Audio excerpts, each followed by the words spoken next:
তোমরা এটা কি বানাচ্ছ? আমরা এখানে পন্ড বানাচ্ছি। কৃত্রিম পুকুর। আচ্ছা, কি কি নিয়েছো? মাটি। মাটি নিয়েছো? না না, যার মধ্যে রাখছো সেই জিনিসটা কি সেখান থেকে বলো। সরাটা কিসের ওপর রেখেছো? বিড়ে? হ্যাঁ হ্যাঁ। আচ্ছা, কেন বিড়ের ওপর রেখেছো? কারণ সরাটা ঠিকমতো এখানে বসছে না। ও, যাতে পড়ে না যায় সেই জন্য। আর কি কি উপাদান নিয়েছো পুকুর বানাবার জন্য? প্রথমে আমরা মাটি নিয়েছি, তারপর এইটা এই শালুক নিয়েছি, দেখাও তো। আর কচুরি বানাচ্ছি।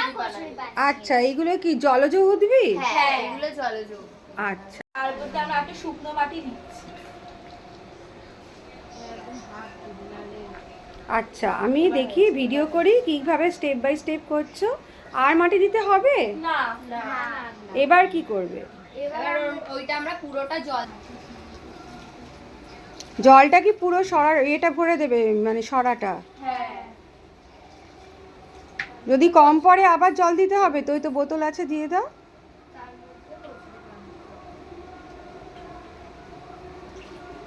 আরো জল লাগলে নিয়ে নেবে। এই তো, দেখি। বাহ, এবার কি করবে? কচুরি পানা দেবো।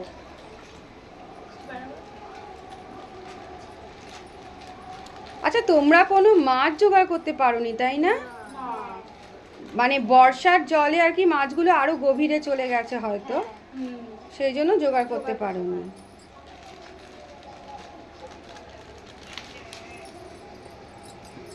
আমাদের পুকুর তৈরি হয়েছে। আচ্ছা, এইখানে জানো তো, এই যে সবুজ উদ্ভিদটা তুমি রাখলে, এই সবুজ উদ্ভিদটা হলো উৎপাদক, কারণ এরা নিজেদের খাদ্য নিজেরাই তৈরি করে।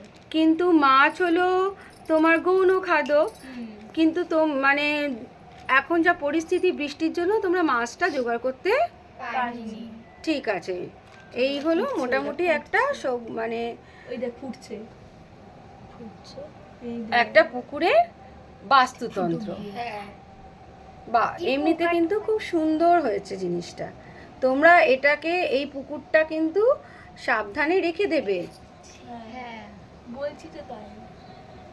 দেখি দেখি। দিদি দেখো এখানটা কেমন, এটা তো না ফুটছে। হ্যাঁ, বুদবুদ বুদবুদ উঠছে। কেন? এই দেখ, এইখানে একটু দেখছি বুদবুদ উঠছে, তাই না? এই যে সব জায়গায় কিন্তু উঠছে না, এখানে এখানে কিছু কিছু উঠছে। হ্যাঁ, এইটা হলো দেখতে হবে যে কেন বুদবুদটা উঠছে। বেশ কিছুক্ষণ পর দেখা যাচ্ছে যে এই কৃত্রিম পুকুরটা থেকে ওই বুদবুদগুলো কিন্তু আর উঠছে না। সম্ভবত সেই মুহূর্তে কোনো গ্যাস ফর্ম করেছিল, সেই গ্যাসগুলো বুদবুদ আকারে ওপর দিকে উঠছিল।